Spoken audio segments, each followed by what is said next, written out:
Good afternoon, ladies and gentlemen, those on Facebook and those who are here. We'd like to wish you a very warm welcome to the 6th edition of the Real Estate Scoop with SOMA. Today's program is very exciting because we've been waiting to get this particular topic discussed for the last 2 months. Due to unfortunate circumstances, we had to postpone 2 times. But the speaker is here today after a long break in Perth, so he's got it done, all his research, to share his thoughts on the Duta Enclave. It's a very interesting topic. We'll discuss it about later. Just as usual, as you all know, the Real Estate Scoop with SOMA is about educating the practitioners on real estate issues. And at the same time, we are here to share valuable insights from the experience of our speakers, either from real estate practitioners or from lawyers who have done convincing. So we invite them to get the inputs necessary to help you become a better salesperson. So the first thing I want to do today is to share a quote with you on property, because today is about property. Property is surely a right of mankind as real as liberty. It was quoted by John Adams. I think he's one of the past presidents of USA. So that's very relevant to the subject matter today. So to reminders to all of you, today there's only one reminder.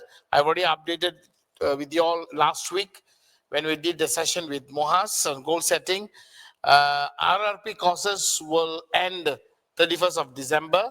And so if you have not attended the RRP courses, or what you used to call them as CPD, you will have to go back and do NCC next year. So you have to pay again extra money. So you still have got a couple of days. Go and check the websites of the associations, especially MIA. You go and check and see when are their classes within the next few days. So 31st will be the last day for you to attend the course.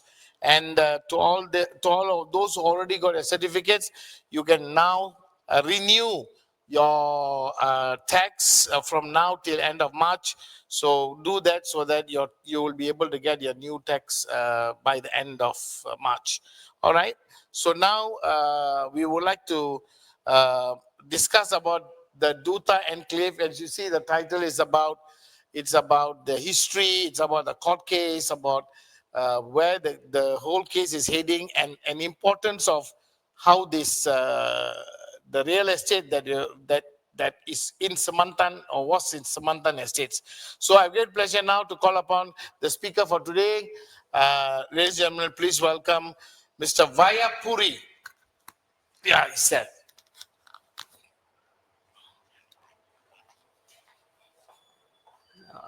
Thank you, Soma, for inviting me to your show. And as you rightly said, I heard that unfortunately twice, it was planned, and then for some reasons, I suppose for the better that we had more time to look at the issues. Yeah. Okay, Yes. Thank you. So anyway, we are glad to have you with us, Puri. Puri is a good old friend of mine, very knowledgeable on real estate. Not only was a very successful lawyer, practicing lawyer, retired now. He's also kind of a man who loves real estate and invests in real estate, but that's another story. Okay, so so why did this topic came about? As real estate practitioners, it's important to know about land rights, court decisions, how it affects the day-to-day dealings and also with the citizens, and the history of the parcel of land.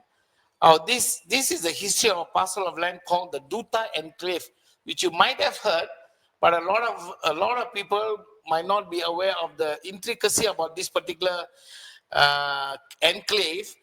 Actually, it can capture the imagination of an ordinary man. If you really listen to the story, you'll be amazed as to how an estate called Semantan Estate has now become government land, and all the important buildings are all located on it, and the history about this particular land. So when you read the case, it was a fight for nearly 60 years by the owners. I think the owners have also died, passed on. Estate. Passed on, and then the estate has gone to their children, and on the part is a fight for 6 years by the owners, and a defense by the government that what they did was right. So, I mean, I'm just putting it in a very simple manner. So, this is between these two parties concerned. Duta Enclave, as they call it, originally called the Semantan Estate, going through a battle in court where an originating summons was filed, and the Kuala Lumpur High Court requesting the Federal Territory Land Registrar to transfer ownership of 263.272 acres or 106.542 hectares of land in Mugim Batu, Kuala Lumpur, Semantan Estate, Sinambarat, under Section 417 of the National Land Code. This decision was made on October 21. So we're going to go and listen to all this. So Mr. Puri is here to share the story with us. Okay, so before we go on that, Mr. Puri, maybe you can tell us something about yourself. It's like blowing my own trumpet, Soma. It's okay. But okay, I had about 27 years of practice, varying from all branches of law. And towards the end, mainly I was doing company work, commercial work, and things like that. And a very successful practice we had. At the height of my practice now, we had about 17 lawyers and 30, 40 staff, And at that point of time, at the ripe old age of 58, I decided to retire. Letting my partners take over my firm. A firm was known as Kamil, Hashim, Puri and Lim. That's myself, Puri. I was the founder of the firm, and the predecessor to the firm was V. Puri and Bala. And two of us started, and my other partner, Bala, had pursued other interests and went off. And I transformed the firm by bringing in some new partners. And so I played this role. And as a matter of interest for you real estate people, I would like to also mention about the incident. One, Soma was the MIA president, or going to be the president. He was talking to me over an evening chat, of course, over a couple of beers, about getting a permanent establishment or office building for MIA. So I immediately said, look, being a friend of the fraternity, I will make a small sum as a donation to kick the fund started. That's how a lot of things happened thereafter. And also my firm did the SNP for the MIA building pro bono, to remind others as well. Okay, and that's about it, Lasoma. Nothing much to say. All right. So actually, I was a president then. Oh, right. So when we bought the building, I think it was in 2007.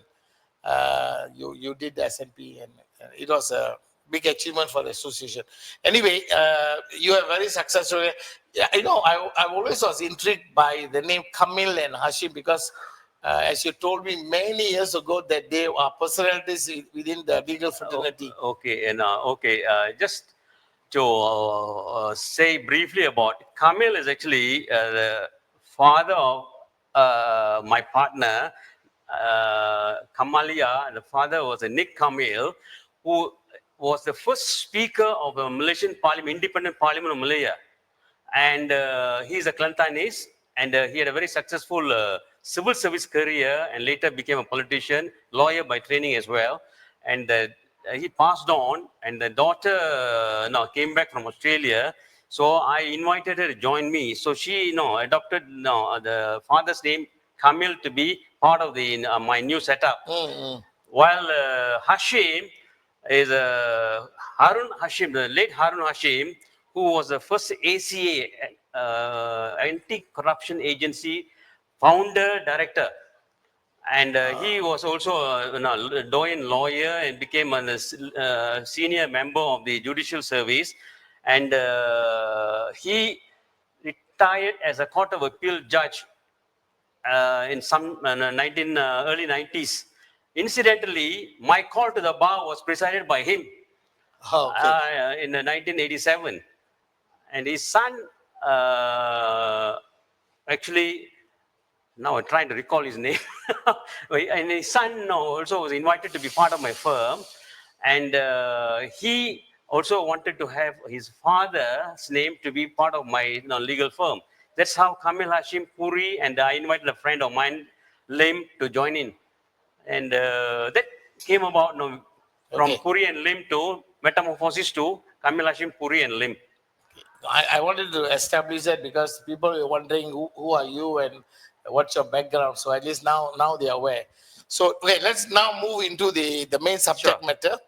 Uh, so this particular land, the Duta Enclave, I was intrigued when you were sharing with me about the historical perspective, and with your background working in the Star Reporter and Ministry of Finance, I believe, and all that. Prime Minister's Department. Prime Minister's Department, you have an understanding. So the first question is, Malaysians may not be clear about their rights over properties. Okay? Okay. So can you describe the rights of a property owner under the Constitution and, if possible, also under the National Land Code? Briefly. Okay, that's a very interesting question. To start with, of course, we'll start from the uh,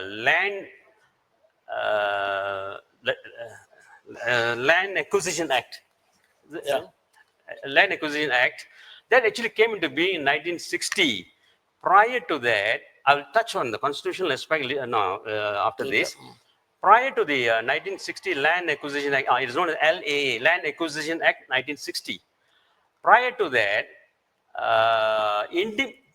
pre-independent Malaya, independence was in 1957, August 31st, okay, 1957. Prior to that, we had what is known as customary land and state land, both under federated Malay states and unfederated Malay states. All these were state land has always been a state matter. So when Federation of Malaya came into being, to codify all these lacunas and ambiguities which were found in the respective land state enactments, ordinances, and things like that, they came out with the Land Acquisition Act. Okay, that was a precursor to unify and codify it into one document which will be uniformly applied across the country, okay, when it comes to land matters.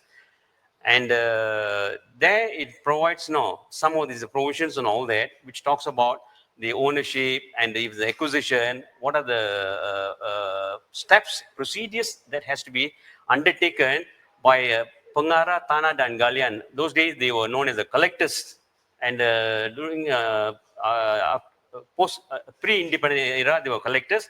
After independence they are known as pengarah tanah dan galian. Okay, it is the director of lands and mines for each state. Okay. So these are the guys who was vested with the powers of land administration and all the other exercises that goes with it. Okay, and constitutionally, we have got actually constitutional supreme body, and that has got an Article 13, which incidentally covers the individual liberties of the citizens, among other things, freedom of speech and all that. Whether you have freedom after speech is another matter. But in the same tone, Article 13 talks about the right to buy, hold, and sell, and develop, and all those things are mentioned Article 13 now. That means an individual citizen, every citizen has got the right to enjoy all these things, and no one can take it away. Well, this is what the Article 13 talks about, with an exception. Exception is where there is a public interest need now. Okay, public interest need specifically refers to things like infrastructure, roads, railways, and all that goes with it, Okay. and hospitals, amenities, schools, and those sorts of things, which government or the country has to provide for the citizens. So for those circumstances, they require some acquisition. Say, assuming like a particular spot, the housing needs have grown, and then the population demography has increased. They need to put up a new school. But no, there is no government land there. The government identify a parcel of land for public need to put up a school, and serve the notice, and then demarcate the land, survey. All these are mentioned in the processes in the National Land Code, and then eventually have an inquiry. notice of inquiry, and then inquiry proper to allow the owners as well as the adjacent neighbors to come about, voice their opinion about the acquisition. And thereafter, the compensation as well. Okay, these are the things are provided for in the exception to the fact that no, you have every right to hold the property, enjoy it, but exception is this.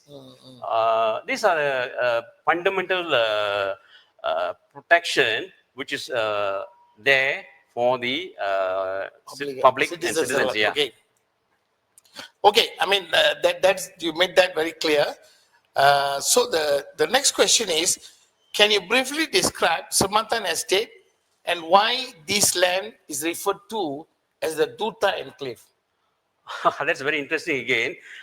Well, Duta in English is a ambassador or high commissioner. High commissioners refer to the foreign missions which are in the country, comes from Commonwealth countries, whereas the ambassadors come from countries which didn't belong to Commonwealth. Okay, but in general we call foreign missions. Okay, and Malay word is duta, kedutaan. So what has happened is the audience may not know.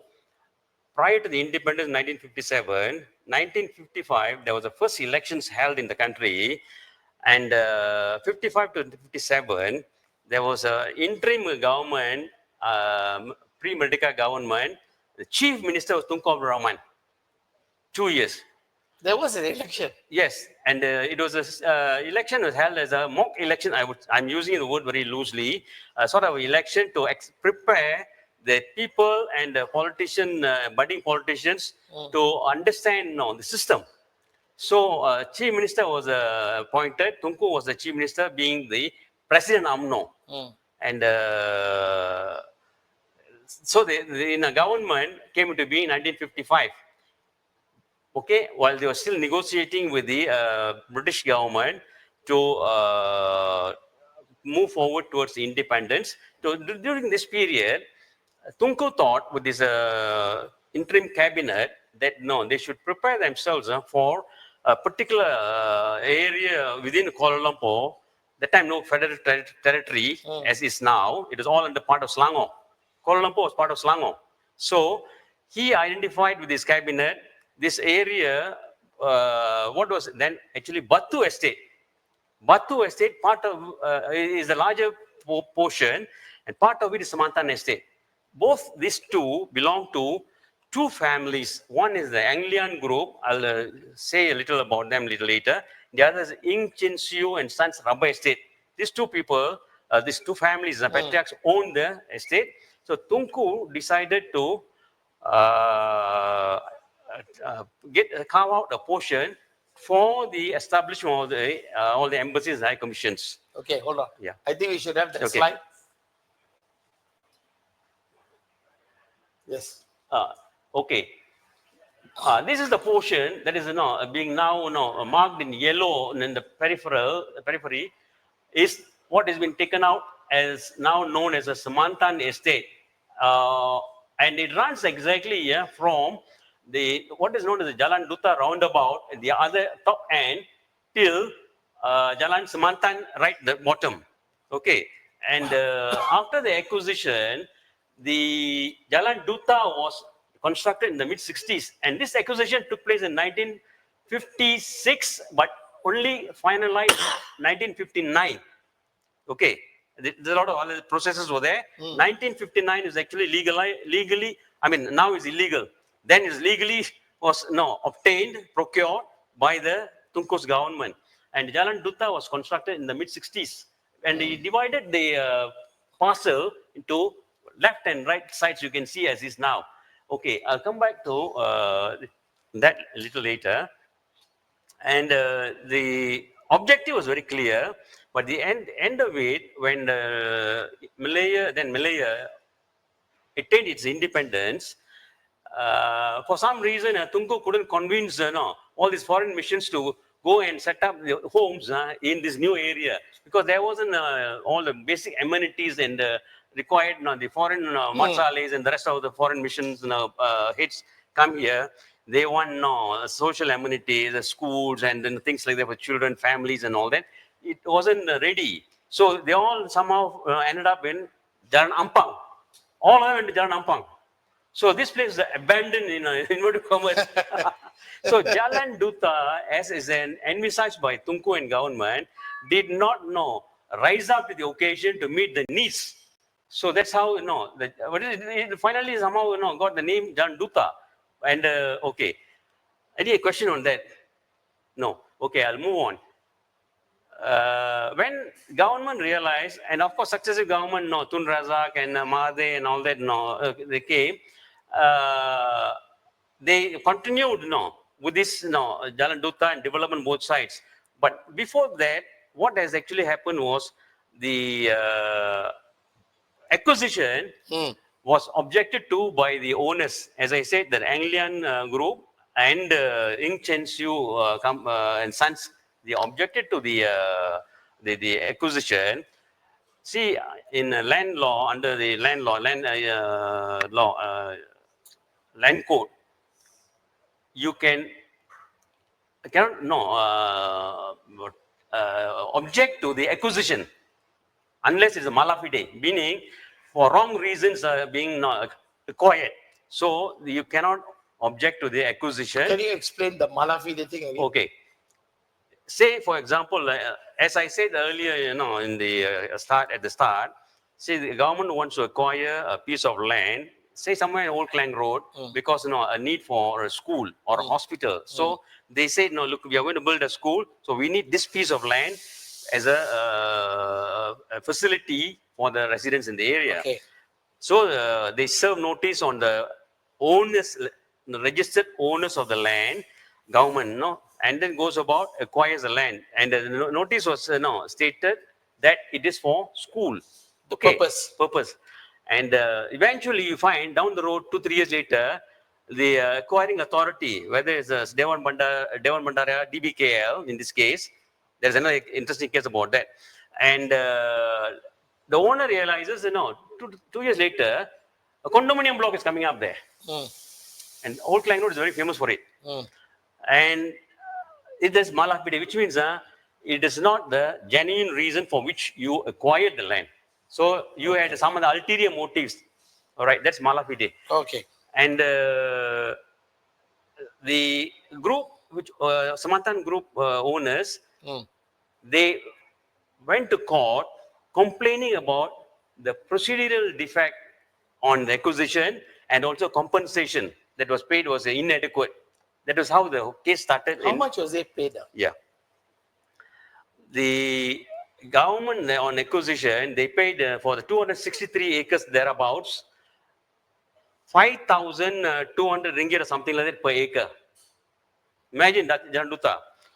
And the owners, all they asked for is 13,000 something for the acre. The government of the day, Pengarah Tanah dan Galian, rejected flatly the request. They did not budge anything more than the 5,000 something. Therefore, the whole thing got stalled. But in the meanwhile, the owners realized the actual acquisition was not properly done as per set out in the land acquisition code and things like the enactments and things like that. No proper service of the notice, and then no inquiry was held, no demarcation, and those issues were there. So went to court in 1960. First time they went to court. 1960. 1960. All right. 59 only the entire acquisition process was finalized. So when this ding dong all that came, 1960, the owners of Samanthan Estate went to High Court. High Court, and there is also some interesting anecdotes about that. The judge who heard in the High Court was Justice H.T. Ong, who became the chief judge of Malaya later. All right. And he was on who heard, and he threw out the case saying he has no jurisdiction to hear the matter because there were procedural defects in the acquisition of land. So he cannot be party to the defects. So he gave an order to the Pengarah Tanah dan Galian, go in a remedy, cure all the defects before you come into court. That means he made an order to go and cure what you procedurally did not comply with. Now, go in pedal backwards and remedy all these things. All right. And the lawyer who represented the Samantha owners was Yong Pang Hao, who was the partner, 34-year-old, if I'm not mistaken, the partner of Shuklin Bob, who eventually became, when during Malaysia time, he moved to Singapore and he retired as Chief Justice of Singapore. Okay. He is a younger brother of Selangor Puto owner. Anyway, this is side stories. And the matter was thrown out, and after that, there were a lot of issues that the two families fell out. Owners, the Anglian family institute fell out for some issues and all that. The Petrax, I think, passed on. The successors, just went to sleep. I think they had too much money. They didn't pursue the matter and all that. And then finally, in the, I think 2000, I think 2006, 2006, once again, the matter was resurrected and they decided to, now what has happened, the owners decided to liquidate the estate to pay out all these proceeds to the shareholders. So they appointed Ernst & Young together with the now Chui Mansau and company. Chui Mansau used to be the LA to Yong Pang Hao in Shuklin Bo. So this is very interesting. They all come over about the legal battle was not easy to appoint such luminaries. Ordinary people like you and I can't afford the fees, and you don't have the energy to go through this marathon fight over 6 decades. All right. So the Ernst Young, who were appointed as a liquidator, they found these things. There is an opportunity to go back to court to get press for new sum of money or the current value. That's how battles went on. Okay, interestingly, you mentioned these two families who own Samantha Estate. It's quite interesting enough for everybody to know who are these personalities and how much they have contributed towards the development of the country. Interesting. Yeah. Interesting. Just share with us. Yeah, it will be, actually, mind-boggling, and people's eyeball would come out if I talk about these two families. Anglian family, eventually the little I know is they were the one who developers of the entire Bangsa now, where you find the Bangsa village and then all these pubs that you all are very familiar with, the whole area and all these McDonald's and Talavi area, the whole area from Marov, from those days, Liver Brothers, as you go in, Marov, till the end, all the entire Bangsa was developed by Anglian family. Okay.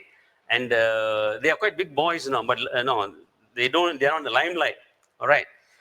And the Ying Chin Siu and Sons, they were the owners of the entire Hartamas and also Monkiara. Of course, they sold parcels and all that, but they still have got a lot of balance left. So very.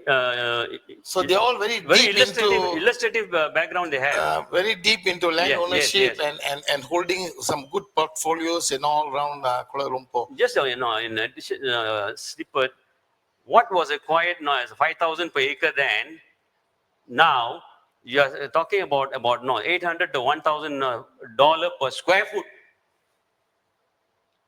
Say again. What was acquired for 44,000 and for the square feet per acre was acquired for 5,300 ringgit in 1956. Today's value is depending on the exact area, but I'm talking about within enclave. It's about 800 to 1,000 ringgit per square foot. So you can imagine the size of the value. The value of the property. Fantastic. Can we now look at, let's look at the slide. We prepared a slide. The Duta Enclave. Can you show the Duta Enclave? Okay. No, this is the story. Where's the buildings? No, show the other one. Yeah, this is the one. Oh, yeah. So as you can see, this is the enclave. Yeah. Can you see? The gray area. All right. Okay. You see, what had happened as I said earlier, when the matter is still pending in the High Court, the government has the audacity and the cheek to go and build everywhere without even settling the issue. Okay. All right? And we all know, look at government and the judiciary as the arbiter. But now here, this is what happened. And today, that's why the government is caught with the flat-footed and couldn't wriggle their way out. Okay, they built, while as I said, the matter is still pending in court without final closure. They went about building from the Jalan Duta roundabout, you see, National Archives on the left, Kuala Lumpur Court Complex, and then Inland Revenue. And that is actually the government buildings, Complex, where you got the Inland Revenue Department, Finance Ministry, and then MITI, Ministry of Trade Industry, all the tall buildings there, all there. That's about 20 acres there, exactly 20 acres. Why I am saying 20 acres? Because it had been earmarked to pull down the whole area for redevelopment. So the 20 acres will be eventually available. Okay, and then you have the Wilayah Persekutuan Mosque there, and then Tun Razak Hockey Stadium, and the tennis complex, National Tennis Complex, IKIM, you name it, the syndicate, examination syndicate, part of Sharia Court Complex, and all the iconic buildings and forms, very important part of the government federal administration is there. Very interesting, huh? Such good pieces of land acquired, and now now the case is in the courts. And so the court, according to the news reports, decided, if you can go back, Amira, if you can go back to the court, the newspaper clipping. The newspaper clipping said the court has decided for the government to return the land back to the owners of the Semantan estate. How big is this implication now? I listened to this. It's really huge, isn't it? It's a Herculean task, to put it, for the government to return because so much of development has taken place there. As I said, all the key institutions are occupying those places. So it is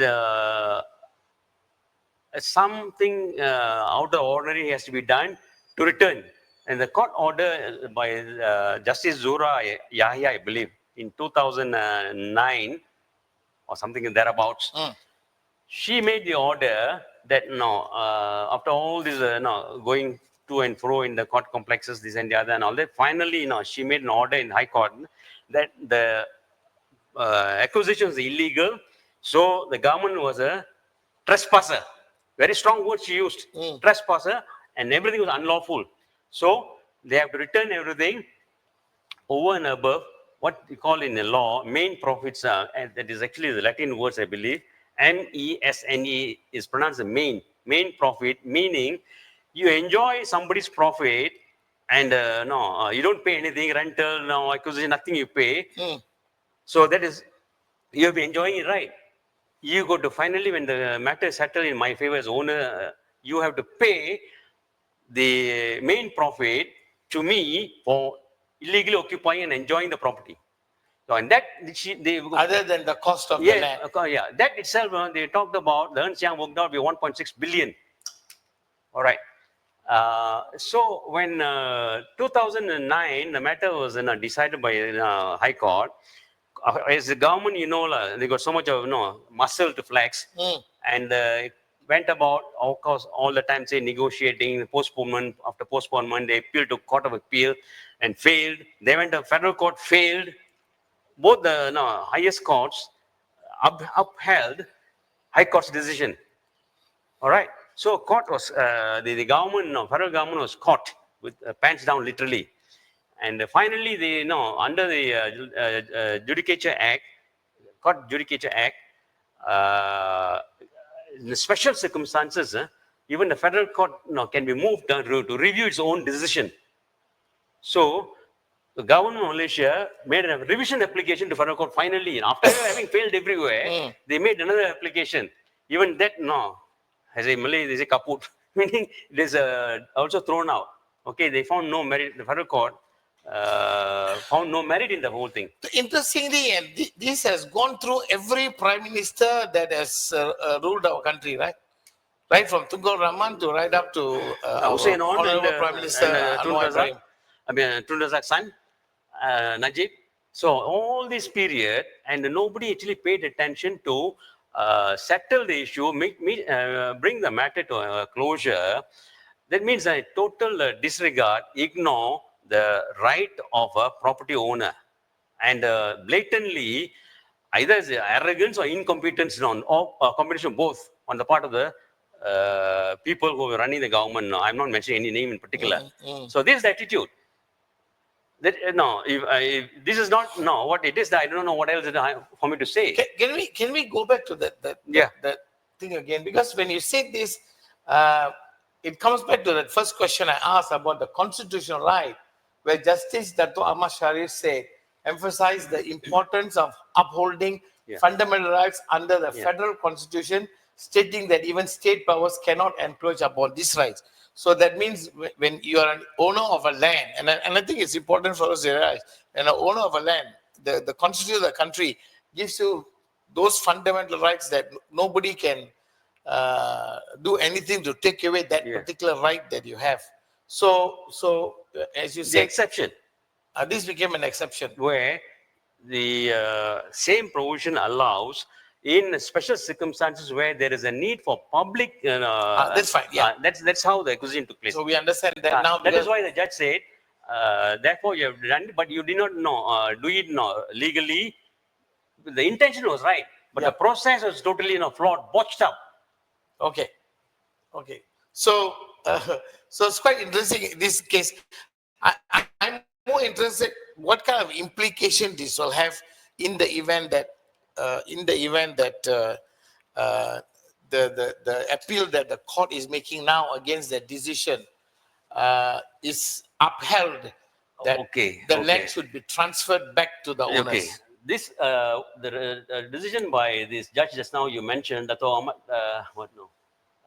That's right. Okay. And this was in sometime in August this year. He made the decision because what happened was the complete transfer should be done. That is Zura Yahya's decision 2006 and or 2009, one of the 2 years. I can't remember exactly. That was the one. The federal court was the government of Malaysia was appealing successively, all failed. When they failed, quickly, the lawyers for the estate of Samantan group, they made an application for enforcement of the judgment. That means enforcement is going back to the High Court. But the judgment is already there. But the government is not doing anything about it. So they went to enforce it through High Court again, directing the government to do all these things now. That is why August this year, he made the judge who heard this enforcement application, made this order. I give you this rubbish, it can't go on forever. I give you 3 months, because it is crystal clear. What was done is an act of injustice to the parties concerned.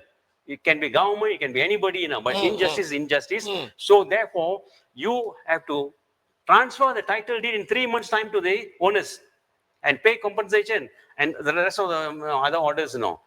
That, of course, the federal government now, again, they got a stay. Of course, government, so they got a stay. Stay meaning that got an order from the same judge. Look, let them not execute it now. We need to negotiate. While they got this time for negotiation, they went again to Court of Appeal. They appealed against the decision. They asked for stay, but no, instead of negotiating, the federal government made an appeal on the decision by this judge to Court of Appeal. So sometime, I think last month, October or something like that, Court of Appeal bench consisted of 3 senior judges. They, after hearing on both parties, they had given the parties until February, some date to come up with the fresh submissions to enlighten the bench on the compensation, how much to compensate, and whether it can be transferred, or whether any other issues along with it. But no, they are not revisiting the judgment made, but they want the lawyers on both sides, government as well as the Samantha say lawyers, to give in crystal clear the value of the land, how much we paid, this and the other. Please now come up with it and let us know. So, no, while we're discussing, it's going through my mind. We are talking about the government. We are talking about whatever they did may not be right.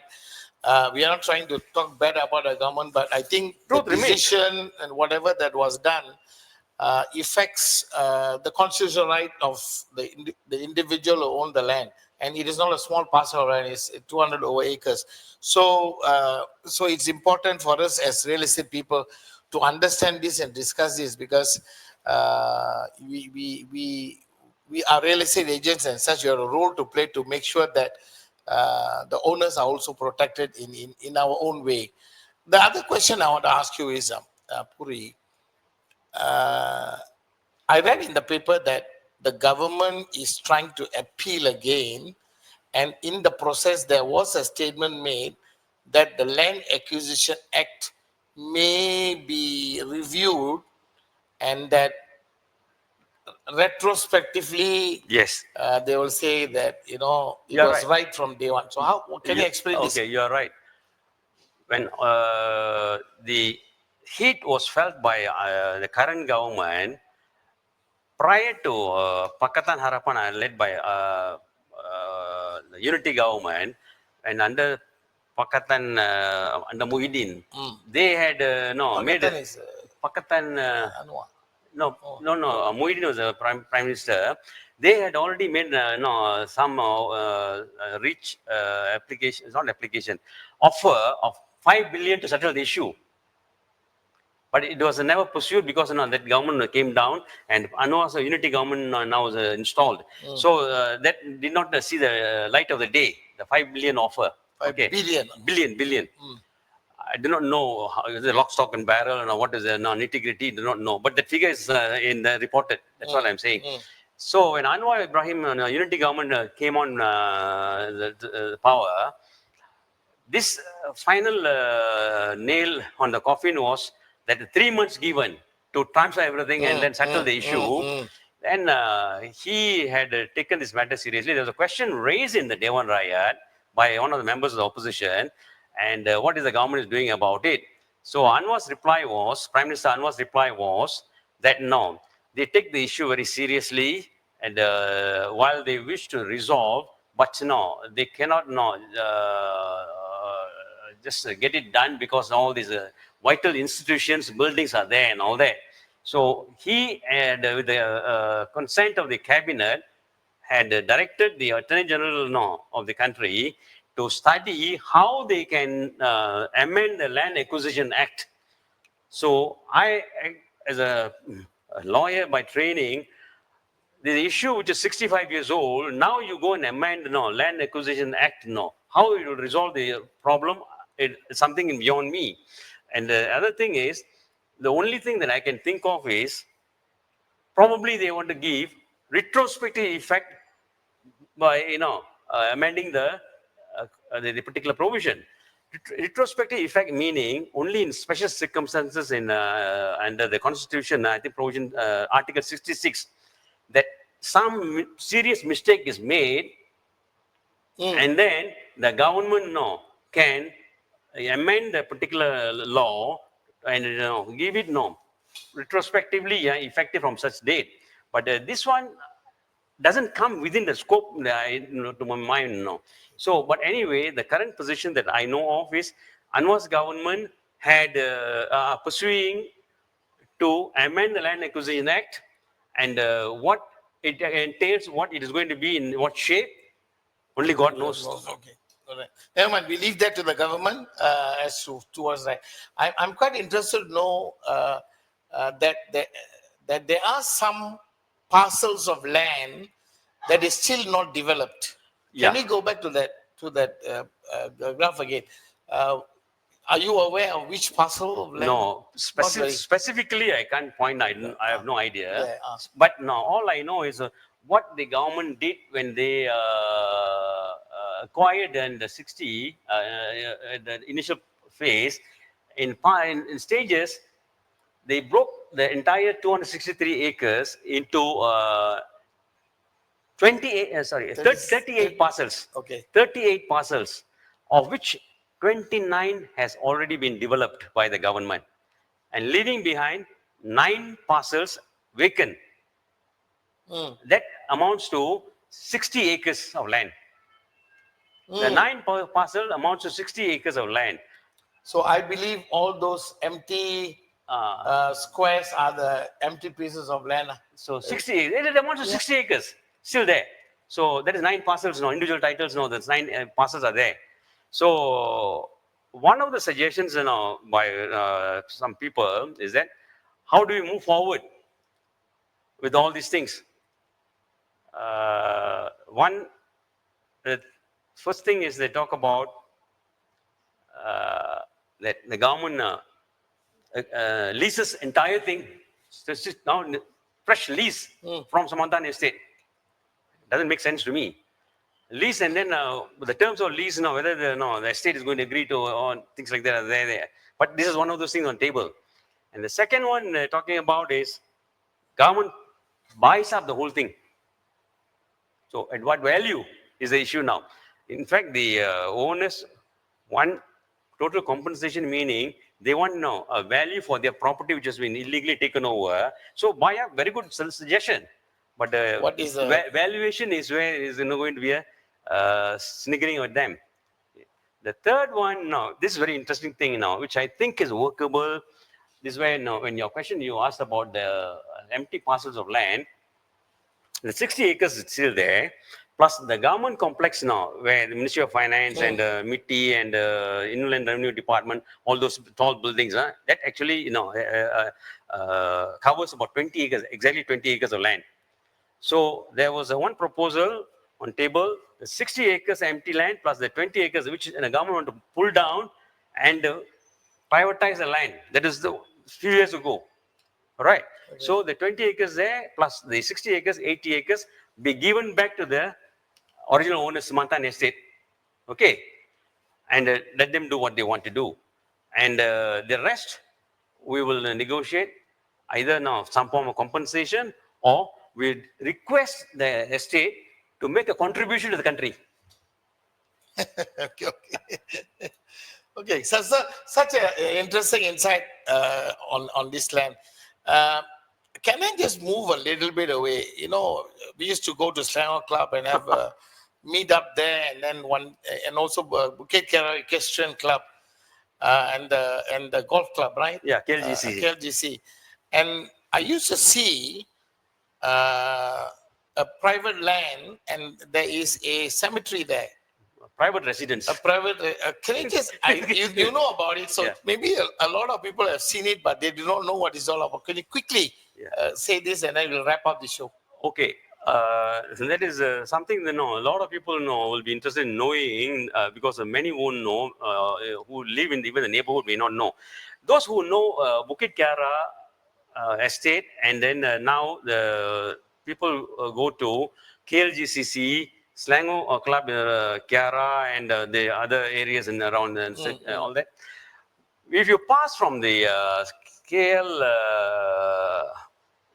what do you call Intan on the opposite side, from Intan, the road that goes to the KLGCC area, on the right hand side, there's 7 acres of land there, and only carrying 2 tombs, and they are the patriarch, mother and father of the current heirs of the Ing family.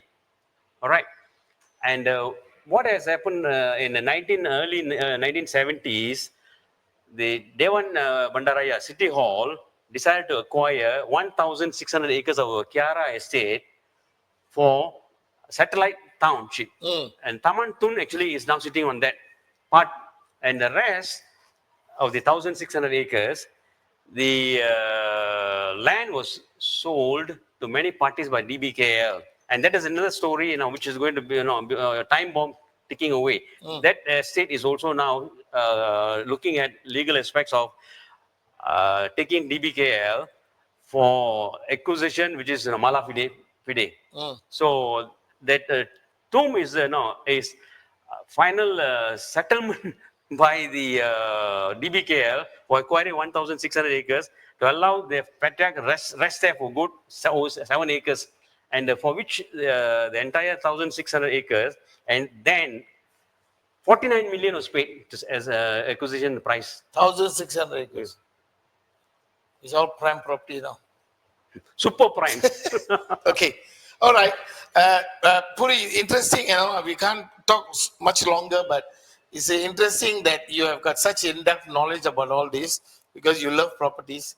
So, again, on behalf of the team, we want to thank you for coming. And I think those people who are selling land, who are interested in land, I'm sure developers would like to get some insight on this.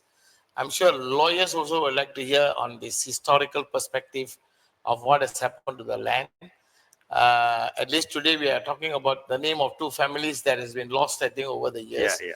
So I think it has given us some good understanding about real estate per se, especially land and prime land. So I think there are a lot more to watch out for. At least we will now be a little bit more knowledgeable on this. So if you ever meet clients, you can shed some light about the Duta Enclave and Bukit Kiara and all that stuff.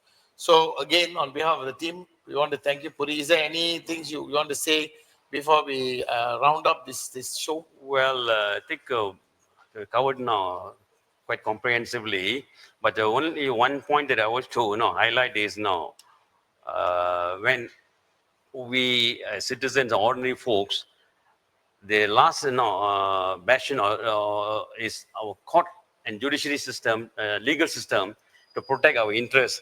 When the government doesn't obey court orders and does such things, where do you go? I don't know. This is my concern now. With that note, I'll have nothing more to say. Okay, we are real estate people. We really don't get involved in the politics of it. It's not the politics of this. This is not about the politics. It's about how this entire transaction has happened and how it's affecting hundreds of acres of land and so on and so forth. So anyway, once again, thank you very much. Now let's finally please go back feedback form. There's a feedback form. I know some of you have given some feedback. We're looking at it. Probably next show, beginning of the year, we will do that. Answer whatever questions you have. So if you have got any comments, please scan and please send it to Amira. She's my producer. She does have all the work for us. Then you can also review past recordings so far. There are 5 recordings already done. You can also go to YouTube under Real Estate Scope with SOMA, and then you will be able to review all those recordings. There are some good topics there. We have got Aicheng, we have got Praveen, we had Shan Said, we had Mufas, and also Charlie Chan. So all these recordings are there. You can go back and listen to it.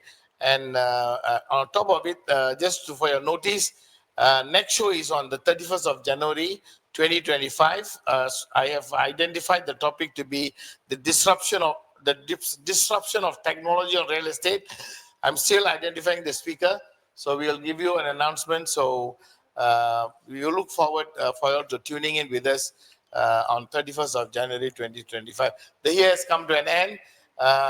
So I want to thank all of you who have supported me, especially IQI and all of us in real estate associations for us to support the real estate fraternity. Once again, thank you very much, and I wish you all the best, and may 2025 be the best year in your life. Thank you very much. Until we see you again.